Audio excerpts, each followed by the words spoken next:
This is the home of the common Joe and the common Sally in the know, even more so than all those media talking heads. Conference realignment goes round and round, round and round. And you think it would stop going round and round, but it's still going round and round. We're now getting reports that Greg Sankey and the SEC are pissed, along with the Big Ten, that the ACC and the Big 12 have sort of bucked up to their negotiations that they want in place for the 2026 season after this 2-year contract is up with the current 12-team playoff format. So, Greg Sankey and the SEC, along with the Big Ten, are now talking about they're just going to start picking apart the ACC and the Big 12. That way they don't have a conference that can compete. And they may even contract some teams. Let's talk about it.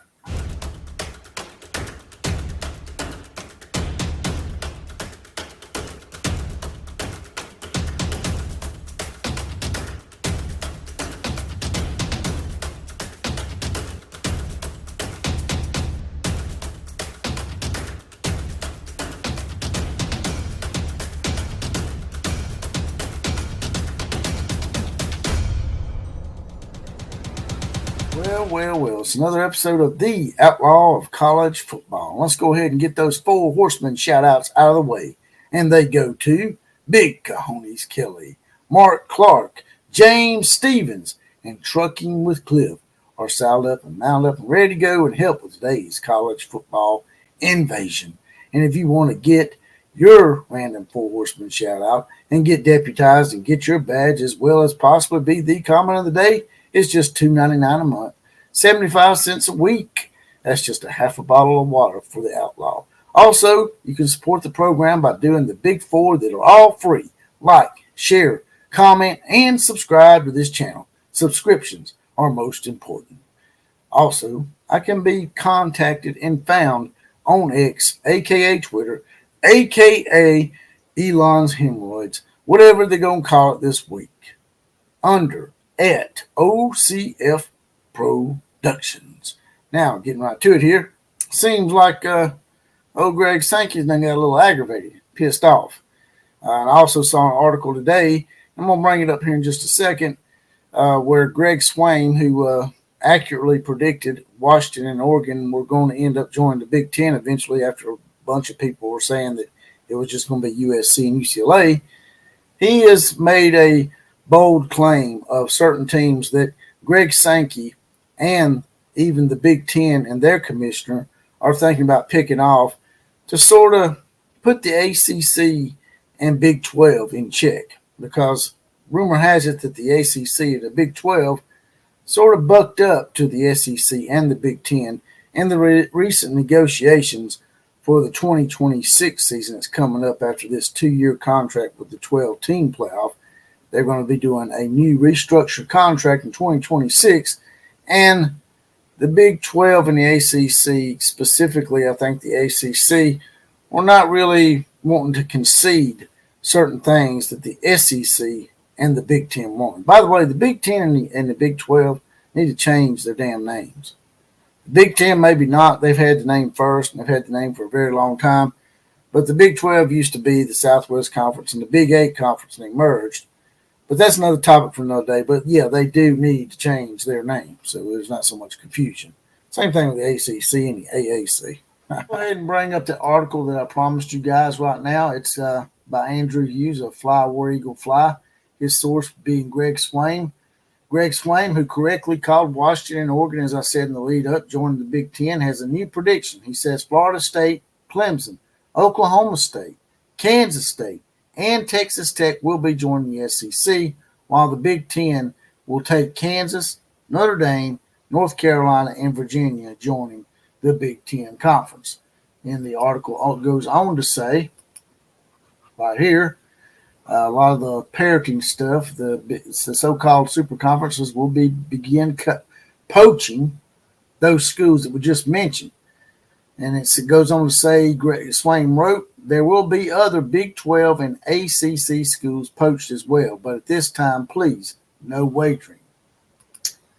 Moving on down to the next paragraph here. the SEC would have an uneven number of teams in this scenario, but the idea of Vanderbilt football becoming an independent with the "it just means more" mantra that the SEC has may pay Vanderbilt to do so is on the table, says Greg Sankey. Another possibility raised that a lot of Texas and Oklahoma fans would probably find humorous is that Texas A&M may leave the SEC to join the Big Ten, since Texas is now the Lone Star State's marquee brand in the conference.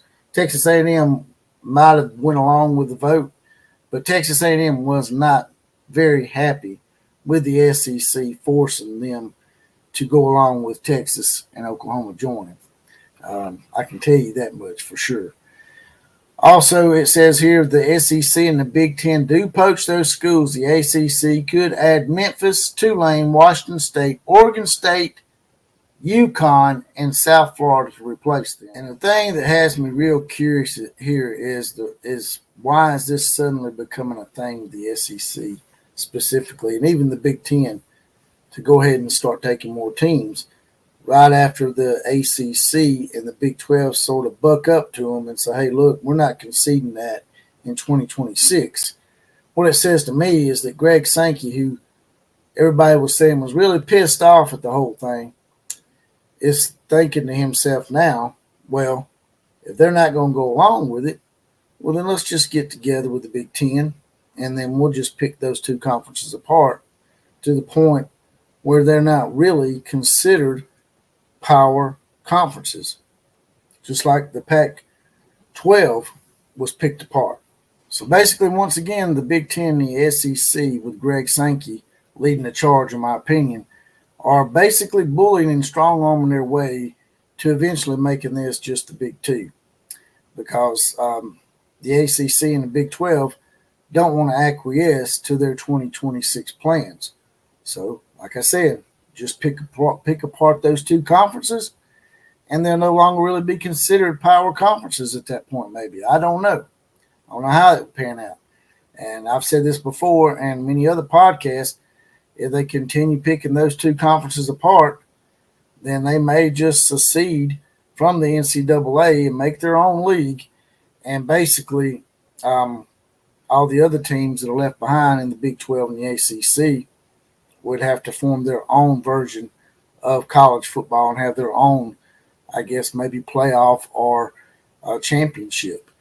The other thing that was really intriguing about all that is the whole idea of contraction, with Vanderbilt becoming an independent and being paid to do so.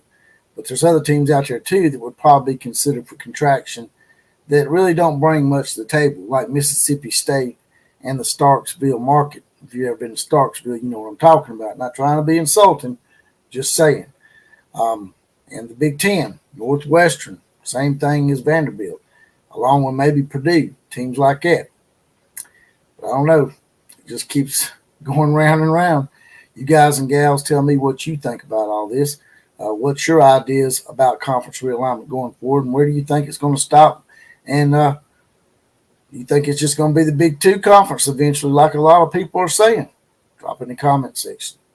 And if you don't mind, before I get out of here, there's a little heart down here with a little money dollar sign. And if you want to make a one-time donation to the program, just smash that heart, throw a few dollars in the coffers.